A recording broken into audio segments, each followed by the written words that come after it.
TKO. I can't let you keep taking the beating, brother. Huh? I know, but I got to wait for the doctor. Dan Stale, the referee, had warned Kalajdzic, you have to defend yourself. And then as soon as Beterbiev went on the attack and he landed, he said, I'm waving it. 3 fights tonight, 2 world title fights, and nothing goes the distance here in Stockton. Let's mute it right there. I didn't get a chance to get to this fight last night. As you know, it was a busy fight. I meant busy weekend with the Canelo card and this card. I did get a chance to cover Zerwin Cajas and add Gabriel Flores, the 19-year-old boxing prospect, ticket selling sensation, to the rotation.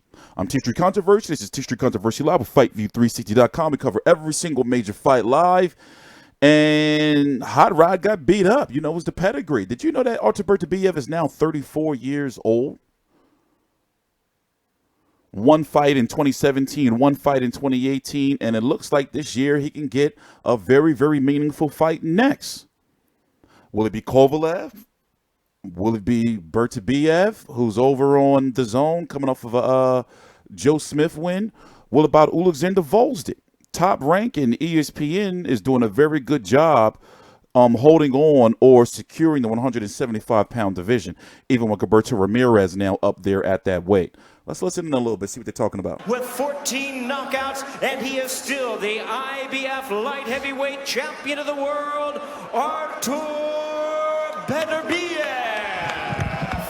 Take a quick break. When we come back, Bernardo will talk to the champ, Artur Beterbiev. TKO win 14-0 with 14 knockouts. Stick around. Sorry, Top Rank. All right, let me mute right there. So let's talk while they're on commercial break and wait for the post-fight interviews. So as I said, I didn't get a chance to cover this fight particularly last night because it was going on at the same time as Canelo versus Jacob. So there was 2 fights. There was this Top Rank on ESPN card, which was headlined by IBF champion Artur Beterbiev versus I always fuck his name up, but we call him Hotrod. And then you had Gabriel Flores versus a guy by the name of Eduardo Dos Reis. And then it opened up with Filipino sensation Zerwin Cajas defending his 115-pound IBF title against, I don't got the poor guy's damn name. Radivoje Fanai. So, you know, Top Rank has been very, very consistent in their cards. And also I noticed that a lot of people love their production quality. They look at that, you know, okay, I understand the zone is giving out a lot of money. They have a lot of money and everything, but it is, you know, like they can do a little bit better. Maybe it's the lighting. Like to me, Top Rank, you know, their presentation from the commentary, everything is just right, you know.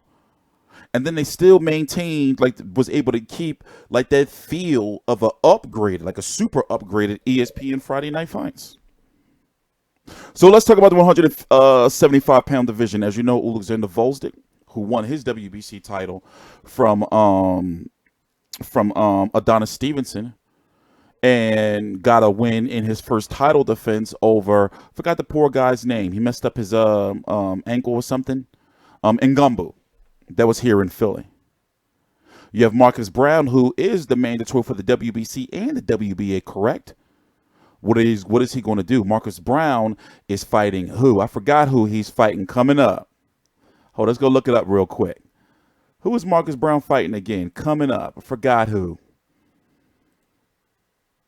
You know, he was Kovalev mandatory at one point in time. Jean Pascal. Ugh. That's on a Charlo undercard. But yeah, you know, they're going to figure out what they want to do. You know, if he's going to go over because right now, Top Rank and, you know, the zone, they're not going to let Bivol go over to Showtime at PBC. If he wants to tie it at 175 pounds, then where can he go? Artur Beterbiev was having some issues with his promoter. He is now officially fully a Top Rank fighter. And you have Sergey Kovalev, who's mandatory, Anthony Yard, who he's going to be fighting soon. And it's likely going to be in Russia because Sergey Kovalev, if you don't know, he's having some major legal issues in which I'm not even going to talk about. And it's pretty much the 175-pound division. We don't know what Badu Jack is going to do. I'm sure he's healed up right now. Sullivan Barrera has been really salivating for fights. you know. And then you got Gilberto Ramirez, as we talked about. Oh, let's listen in. Victory tonight. I don't know. I'm just in gym. I work hard, you know. I'm in the gym. I work 100%. Maybe this one, I don't know. Maybe one day I'm a good boxer, you know. Yeah, what didn't work for you tonight? Were you smothering your punches? What would you like to improve on what you did tonight? Tonight, I'm not happy for my fight, you know. Maybe my opponent didn't give me chance to show more my technical something. Maybe it's my fault. I don't know. We need to check after, you know, take analysis for this fight. There's a lot of talent at 175. You know a lot of them from the amateur days, be it Sergey Kovalev, who called you out when he won the title, be it Dmitry Bivol, Gvozdyk. Who do you want next? I want unification fight, if possible. Unification fight. I'm very happy for starting working with top rank, go bottom. It's history company, you know.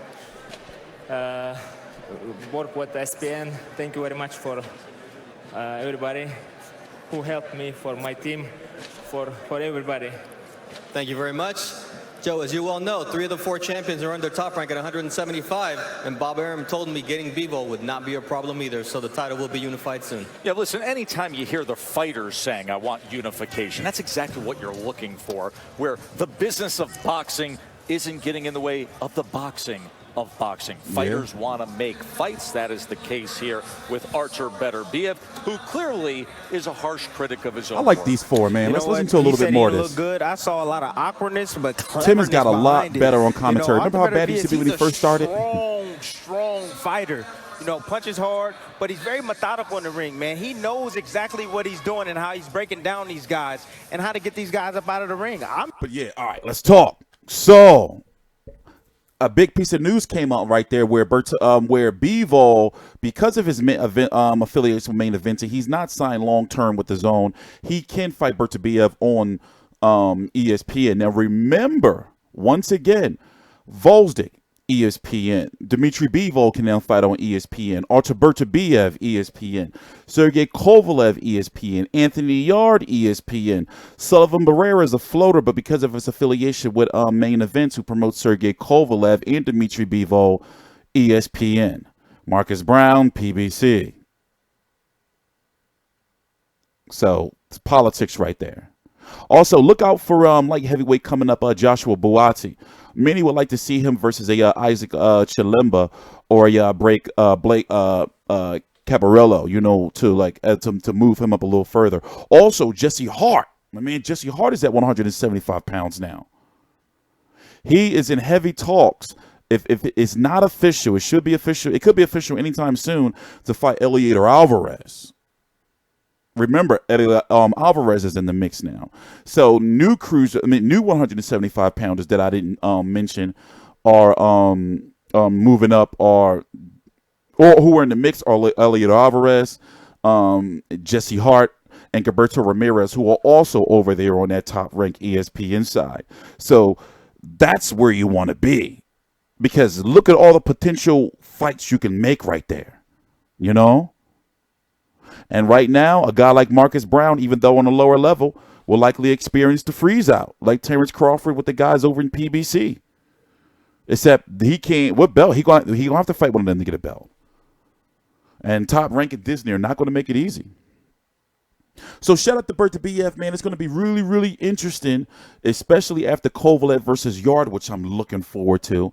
It's going to be really interesting to see what Gvozdyk, who doesn't have a fight lined up, Dmitry Bivol, who doesn't have a fight lined up, and Artur Beterbiev, who doesn't have a fight now, of course, lined up. So which means one of those, like, it can be a unification next. And where would they do it? You know, would it be, it would have to be on ESPN, because ESPN has been building up Gvozdyk. You know, it has been building up now Artur Beterbiev. So you would think that there would have to be something that would have to happen. So, all right, I'm TstreeT Controversy. This is TstreeT Controversy Live. We cover every single major fight live. Next week on ESPN is the Miguel Bercho Francisco Vargas 2, and a rematch between Isaac Dogbe and Emmanuel Navarrete. Isn't it Emmanuel, right? Navarrete and Dogbe for the 122 WBO title. Shit is gonna be lit. And I forgot who else is on that card. And then we got a card on May the 18th. It's cards every week on top of each other. Please subscribe. Follow me on Twitter at TstreeT. I'm there every day, usually between hours of 3 a.m. and usually about 6 p.m., always tweeting. Please visit our website if you want to see these rankings right here. I make sure I update the champions weekly. And in accordance with the WBC, WBA, IBF, and WBO, we update the rankings monthly. But the champions, when a belt changes, we update them. Please subscribe. Check out the merch store right down below in the description box. This is TstreeT Controversy. This is TstreeT Controversy Live.